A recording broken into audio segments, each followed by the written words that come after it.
حبیب اللہ صلی اللہ علیہ نبی وآلہ صلی اللہ علیہ وسلم صلاۃ و سلام علیک یا رسول اللہ وعلی آلک و اصحابک یا حبیب اللہ۔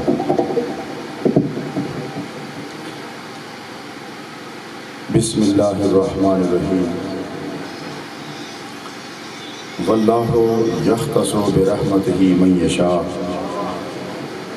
صدق اللہ مولانا العظیم۔ وقال اللہ تبارک و تعالی فی شان حبیبہ بسم اللہ الرحمن الرحیم۔ ان اللہ و ملائکتہ یصلون علی النبی یا ایہا الذین آمنوا صلوا علیہ وسلموا تسلیما۔ اللہم صلی علی سیدنا محمد وعلی آلہ و اصحاب سیدنا محمد وبارک وسلم وصلی علیہ۔ عزت و احترام کے قابل حاضرین و سامعین، اہل ایمان حضرات، اور بالخصوص دنیا فقر کا نیر تاباں، عقیدتوں اور محبتوں کے امیر کارواں، دکھی دلوں کے لیے شفقتوں بھرا صاحباں، پیر طریقت، رہبر شریعت، قلندر دورہ، حضور پیر اورنگزیب بادشاہ قاسمی، والی موڑا شریف،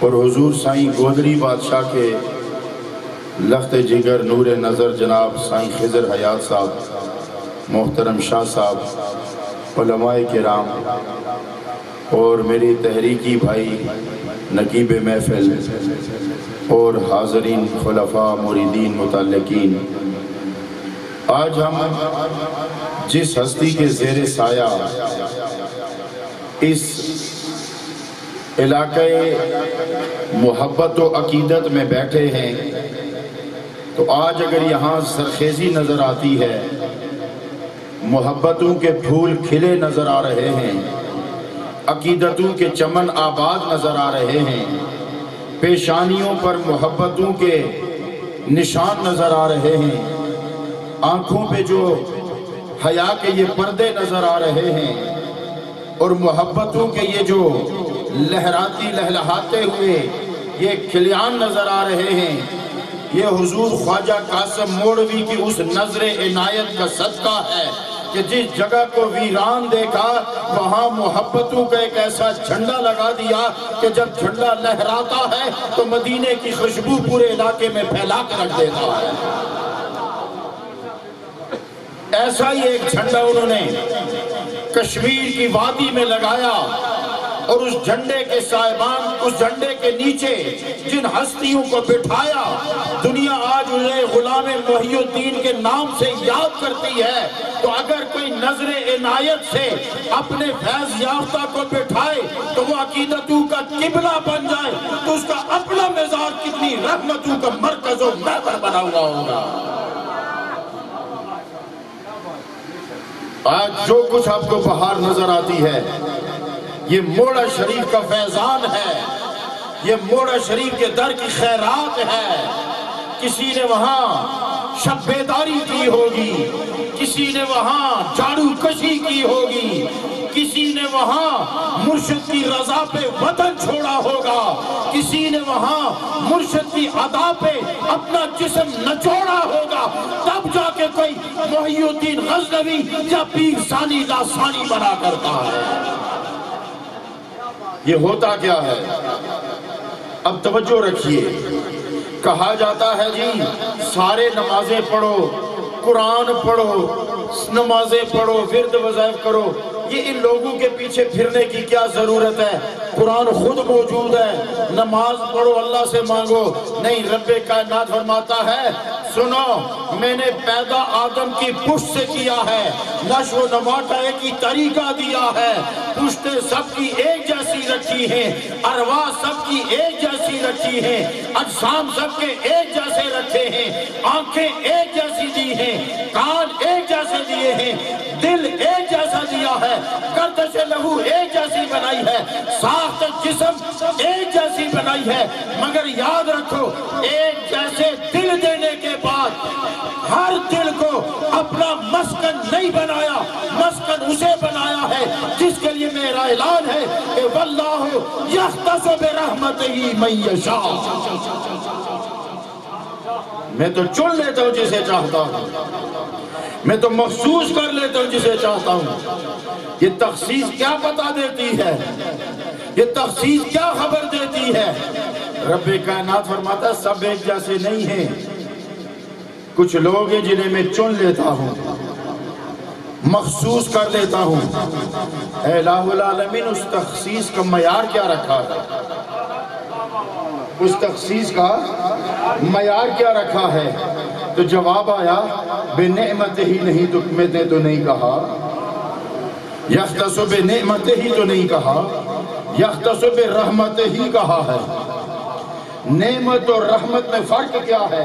کہ جب رب نعمت دیتا ہے تو حساب لیتا ہے، جب رحمت کرتا ہے تو حساب معاف کر دیا کرتا ہے۔ تو یہ حساب معاف کیوں ہوتا ہے؟ اس کی وجہ کیا ہے؟ یہ تخصیص کیسے ہوتی ہے؟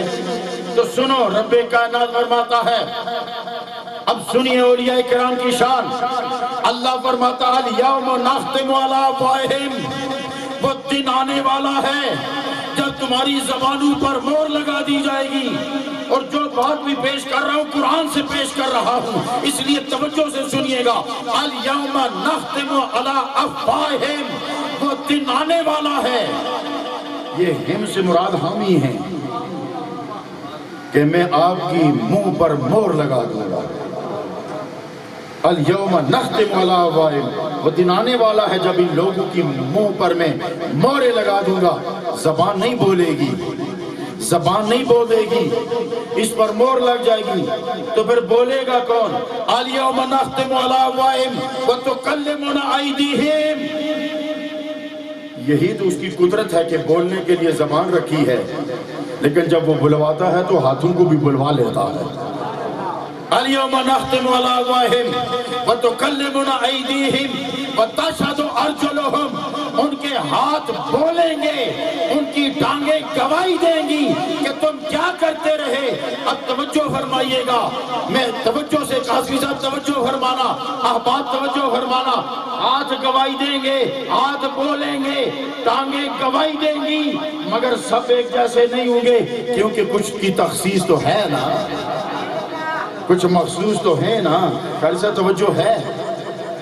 حضرت آپ کا نام میرے ذہن سے نکل گیا جی، فضیل الحسن، ماشاءاللہ فضیل الحسن صاحب توجہ فرمائیے گا۔ ہاتھ بولیں گے، گواہی دیں گے، تو کلمنا ایدیہم وتشہد ارجلہم، ہمارے ہاتھ بولیں گے، ہماری ٹانگیں بولیں گی، یہ ہمارے حال بتائیں گے کہ اے الہ العالمین، یہ ہاتھ سے فلاں چیز اٹھاتا تھا، پاؤں سے فلاں طرف چلا کرتا تھا، یہ ہوا حساب۔ یہ وہ لوگ ہیں جن کا حساب ہوگا۔ میں نے کہا ہے نا، جب بات نعمت کی آتی ہے تو حساب ہوتا ہے، جب بات رحمت کی آتی ہے تو پھر حساب نہیں ہوتا۔ تو اب قیامت میں کیا ہوگا؟ تو سنو، اب ہمارے ہاتھ تو گواہی دیں گے ہم نے کیا کیا، ہماری ٹانگیں تو بتائیں گی ہم کدھر گئے۔ ان لوگوں کا کیا ہوگا جن کے لیے رب کہتا ہے میں ان کے ہاتھ بندوں جسے وہ پکڑتے ہیں۔ اب کون گواہی دے گا؟ اب بتاؤ گواہی کون دے گا؟ اب حال کون بیان کرے گا؟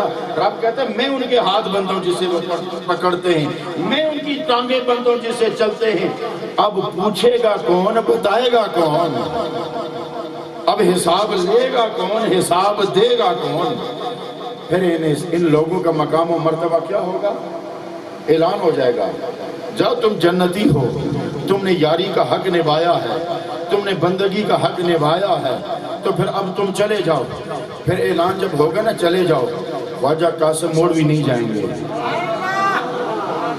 پیر میرے علی نہیں جائیں گے، پیر غلام محی الدین نہیں جائیں گے، پیر حضرت صاحب گلہار والے نہیں جائیں گے، حیدر شاہ پناگ والے نہیں جائیں گے، گودری بادشاہ سیاہ والے نہیں جائیں گے، کئیاں والا بابا نہیں جائے گا، رب پوچھے گا جاتے نہیں ہو؟ عرض کریں گے الہ العالمین دنیا میں کچھ لوگ تھے ہمارے ساتھ مل کے کام کرتے تھے، ہمارے ساتھ کھاتے پیتے تھے، ہمارے ساتھ بیٹھتے اٹھتے تھے، ہمارے ساتھ نمازیں پڑھتے تھے، وہ نظر نہیں آتے؟ تو رب فرمائے گا جاؤ جہنم کا چکر لگاؤ، اگر وہاں موجود ہیں تو انہیں کھینچ لینا، مگر شرط یہ ہے کہ ان کے سینے میں 1 دینار برابر بھی اگر ایمان ہے تو اپنی ان محبت والوں کو جہنم سے کھینچ کے باہر لے آؤ۔ تو سونا نے اسے جی ایک گل اس کو تھو کڈی کہ بابا جی نہیں جان لگے، خواجہ قاسم موڑوی پیر زید خان صاحب نہیں جان لگے۔ یہ حدیث ہے، یہ نبی پاک کی حدیث ہے کہ اللہ کے یہ مقبول بندے جب اعلان ہوگا جنت جاؤ، یہ نہیں جائیں گے، ٹھیک ہے نا؟ حضرت انس راوی ہیں اور بخاری نے اسے روایت کیا ہوا ہے۔ یہ رک جائیں گے، کہیں گے الہ العالمین کچھ لوگ تھے جو دنیا میں ہمارے ساتھ محبت کرتے تھے، ہمارے ساتھ کام کاج کرتے تھے، نمازیں پڑھتے تھے۔ رب فرمائے گا جاؤ جہنم میں دیکھو، اگر 1 دینار برابر ایمان ہے تو انہیں کھینچ کے لے آؤ۔ یہ انہیں کھینچ کے لے آئیں گے اور ان لوگوں کا حال یہ ہوگا کہ کوئی ٹخنے تک، کوئی گھٹنے تک، کوئی سینے تک عذاب میں جکڑا ہوگا۔ یہ لوگ ہاتھ ماریں گے، انہیں کھینچ کے باہر لائیں گے۔ رب فرمائے گا 1 چکر اور لگا لو، اگر آدھا دینار بھی ایمان موجود ہے نا اور وہ تمہارے دوست ہیں نا تو انہیں بھی کھینچ کے لے آؤ۔ پھر یہ ان کو کھینچیں گے، پھر رب فرمائے گا 1 چکر اور لگاؤ، آدھا دینار تو چھوڑو، اگر کسی کے سینے میں رائی برابر ایمان ہے اور تمہارے ساتھ بیٹھتا رہا ہے تو اسے بھی کھینچ کے باہر لے آؤ۔ اس دور میں میں مجبوراً یہ کہتا ہوں کہ یہ قحط الرجال کا دور ہے، مردوں کی کمی ہے، اور اپنا تو لوگوں سے واسطہ پڑتا رہتا ہے۔ خدا کی قسم نظر اٹھ کے اگر کسی کے قدموں پہ جا کے رک جاتی ہے نا تو اس کا نام پیر و رنگزیب بادشاہ قاسم۔ یہ میں اپنے دل کا حال بیان کر رہا ہوں، میں اپنی عقیدت بیان کر رہا ہوں، ورنہ ہمارا واسطہ ہر جگہ ہر طرح کے لوگوں سے رہا ہے۔ خدا کی قسم اس ہستی جیسے پیر اس دنیا میں بہت کم ملیں گے۔ اللہ ان کا سائے فیض و کرم ہمارے سروں پہ سلامت رکھے۔ ایک بات ذہن میں رکھنا، نیریہ شریف کے وابستگان کو ایک بات بتانا چاہتا ہوں کہ نیریہ شریف میں آج جتنی بھی خیرات بڑھ رہی ہے نا، یہ موڑا شریف کی خیرات ہی تقسیم ہو رہی ہے، یہ خواجہ قاسم کے گھرانے کی خیرات تقسیم ہو رہی ہے۔ اور وہ لوگ جو اپنے پیر خانے کا احترام کرتے ہیں، یاد رکھو حلالی خون ہمیشہ نمک حلال رہا کرتا ہے، اور اپنے پیر خانے کا وفادار رہا کرتا ہے، اور اپنے پیر سے محبت رہا کرتی ہے۔ اور میں کل بھی ایک جگہ بیان کر رہا تھا کہ عقیدت کا تقاضا تو یہ ہوتا ہے کہ مرید جب اپنی چارپائی لگائے نا تو قبلے کو بعد میں دیکھے، پہلے یہ دیکھے میرا پیر خانہ کس طرف ہے۔ اگر ادھر پیر خانہ ہو تو ادھر ٹانگیں نہ کرے، ٹانگیں دوسری طرف کیا کرے۔ یہ ہے پیر خانے کا ایک طریقت کا اور تصوف کا اصول۔ آج اگر یہاں کچھ بھی محبتوں کے آپ کو سلسلے چلتے ہوئے اگر نظر آ رہے ہیں نا، لنگر ہو رہے ہیں، اللہ کی صدائیں بلند ہو رہی ہیں، لا الہ کے ترانے پھیل رہے ہیں نا، تو یہ کسی نے موڑا شریف میں جھاڑو کشی کی ہوئی ہے، یہ کسی نے موڑا شریف میں محنت کی ہوئی ہے۔ اور پھر دیکھو، میں عموماً ایک بات کہا کرتا ہوں، اللہ نے حضرت عمر کو ایک مقام دیا ہے۔ سکلین صاحب توجہ فرمائیے گا، اللہ نے حضرت عمر کو ایک مقام دیا ہے کہ حضرت آدم سے لے کر آقا کریم کی ذات تک اور آقا کریم کے جتنے بھی اصحاب ہیں نا، ان سب میں اگر دیکھا جائے نا تو جتنے بھی میرے نبی کے صحابی ہیں نا وہ سارے میرے نبی کے مرید ہیں۔ ایک عمر ہے، مرید بھی ہے، مراد بھی ہے۔ ایک عمر ہے جو مرید بھی ہے، مراد بھی ہے، کیونکہ عمر کو مانگ کے لیا گیا ہے۔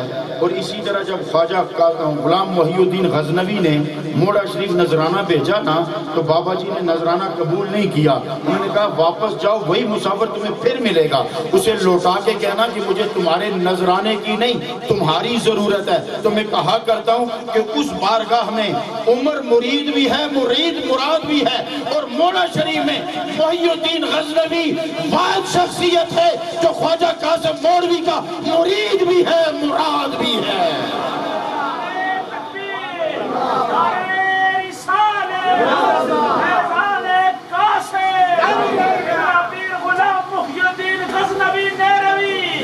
تو وہ مرید بھی ہے اور مراد بھی ہے کہ مجھے تمہارا اور دیکھو نذرانہ پہنچے اور اگلا کہے کہ میں تو تمہارے انتظار میں ہوں عرصے سے, میں تو تمہارے انتظار میں ہوں عرصے سے. اور جب بابا جی موڑا شریف پہنچے ہوں گے محی الدین غزنوی, اور جب بابا جی نے سینے سے لگایا ہوگا نا تو فضاؤں نے منظر دیکھا ہوگا کہ یعقوب نے یوسف کو کیسے سینے سے لگایا تھا, اور کیا لہر بنی تھی, کیا لہر بہر ہوئی تھی, اور کیا نور پھیلا تھا. وہ یاد تاریخ نے ایک دفعہ پھر چشم فلک کو دلائی ہوگی کہ جس طرح یعقوب نے یوسف کو سینے سے لگایا تھا, اسی طرح خواجہ قاسم نے محی الدین غزنوی کو سینے سے لگایا.